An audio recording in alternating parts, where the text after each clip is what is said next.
et bienvenue sur le quart d'heure de Barbara, un rendez-vous qui fait du bien. Je suis coach happiness, auteure, blogueuse et conférencière et je me suis demandé, comment tu survis toi au télétravail?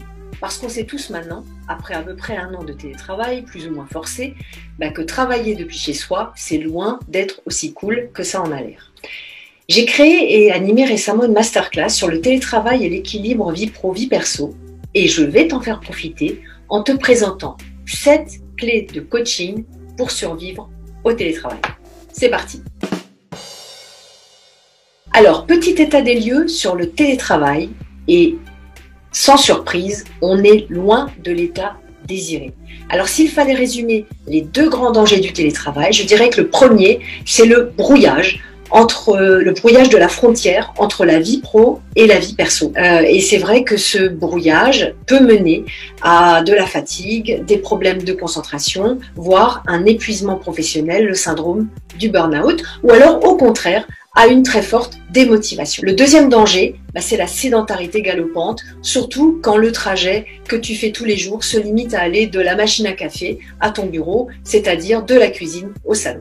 Pourtant, le télétravail n'a pas que des impacts négatifs sur notre vie.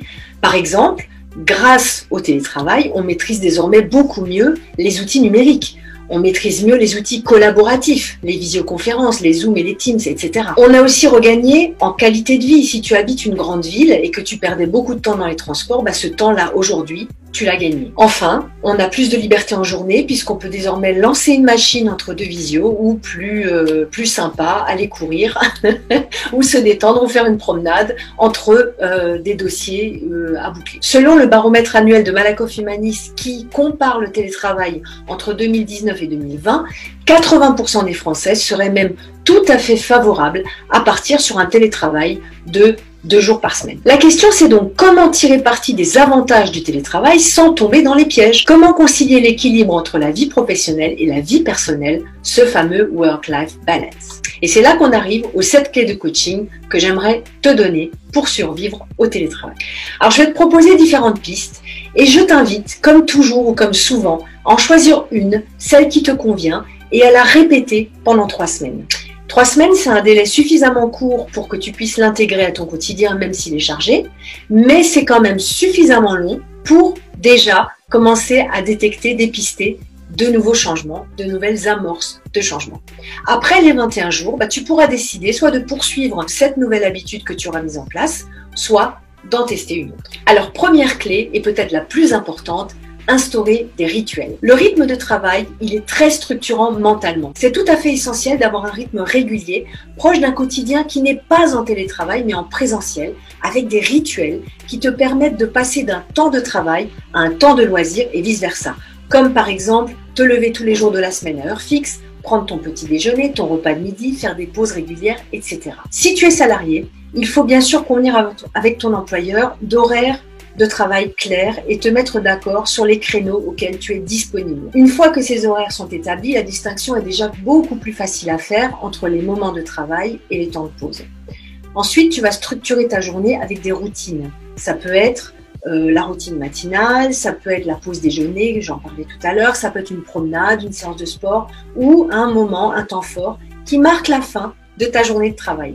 Ces rituels vont te permettre aussi de prendre du temps pour toi et tout en créant justement cette séparation distincte qui nous manque entre le temps de travail et le temps de loisir. Deuxième clé, adopter la méthode des petits pas. Alors, quand on travaille depuis chez soi, on peut se sentir isolé et c'est parfois difficile de trouver une motivation pour accomplir les tâches que nous avons besoin d'accomplir au quotidien. Alors, il faut absolument relâcher la pression. Ce conseil, il est valable en tout temps, mais encore plus quand les circonstances sont complexes comme en ce moment. La perfection, elle est par essence inatteignable. Viser la perfection, c'est te programmer à l'échec. C'est pour ça que je t'invite à viser l'excellence, la progression, c'est-à-dire de faire chaque jour de ton mieux, de te fixer des objectifs qui peuvent être challengeants, mais qui restent réalistes et atteignables. Et je t'invite pour cela à regarder comment on fixe des objectifs SMART. Tu trouveras pas mal d'indications dans mon blog là-dessus. En visant l'amélioration continue, tu vas rester dans une dynamique de réussite. Et c'est ça le plus important.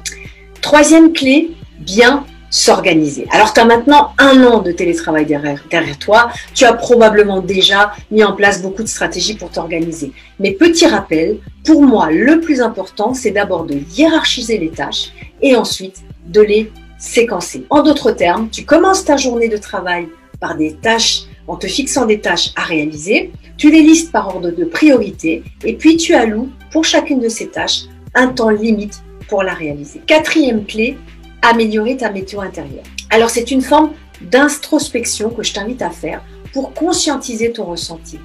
Et notamment, je t'invite à surveiller ton monologue intérieur et à le positiver dès que tu te surprends à penser des choses négatives sur toi. De même, bannis les « il faut, je dois » et remplace-les par « je veux, je vais ». 5e clé, te reconnecter à ton corps. Alors, notre société occidentale, elle est énormément dans le mental. Donc, c'est vraiment un must de retrouver cette connexion avec son corps. Je te rappelle d'ailleurs qu'aller de la machine à café à ton bureau, c'est pas considéré comme de l'activité physique. Les professionnels disent qu'il faut faire au moins 10 000 pas par jour. Et aujourd'hui, c'est très facile à suivre puisqu'il y a des tas d'applis qui permettent de calculer le nombre de pas que tu fais dans une journée, des podomètres, etc. Donc, je t'invite à marcher et à bouger dès que possible. 6e clé, gérer l'anxiété. L'anxiété, c'est la peur de l'imprévu finalement. Et cette anxiété, elle est peut-être un petit peu exacerbée par le fait qu'on est isolé en télétravail. Alors, c'est un fardeau. C'est un fardeau dont je t'invite à te débarrasser parce que ça ne t'aide pas. Et en réalité, ce que tu peux te dire, c'est que nous sommes adaptables. L'espèce humaine est une espèce adaptable par essence, sinon on aurait déjà disparu de la surface de la Terre.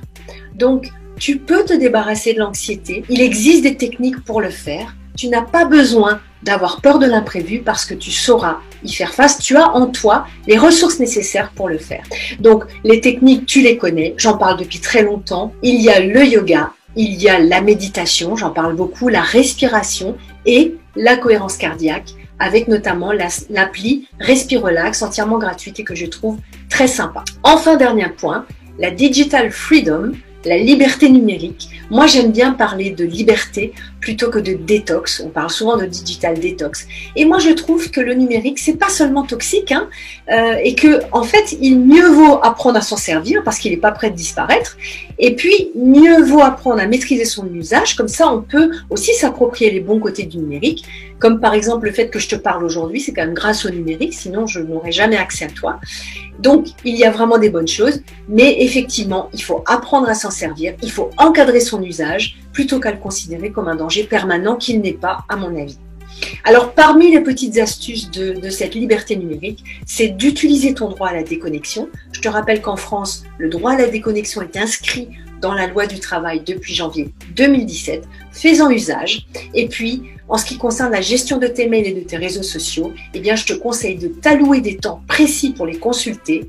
Et puis, dernier petit conseil, évite le smartphone dans la chambre à coucher. En conclusion, quand j'ai animé cette masterclass pour une centaine de salariés, le retour a été les journées sont pas assez longues. Et c'est vrai qu'il y a beaucoup à faire. Dans le télétravail, il y a le mot travail. Ce n'est pas parce qu'on est à la maison qu'on a moins de travail que si on était au bureau.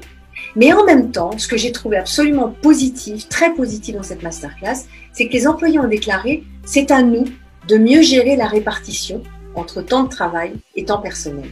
Et c'est vrai, il y a une vraie prise de conscience sur la capacité de chacune et chacun d'entre nous à poser des limites au boulot.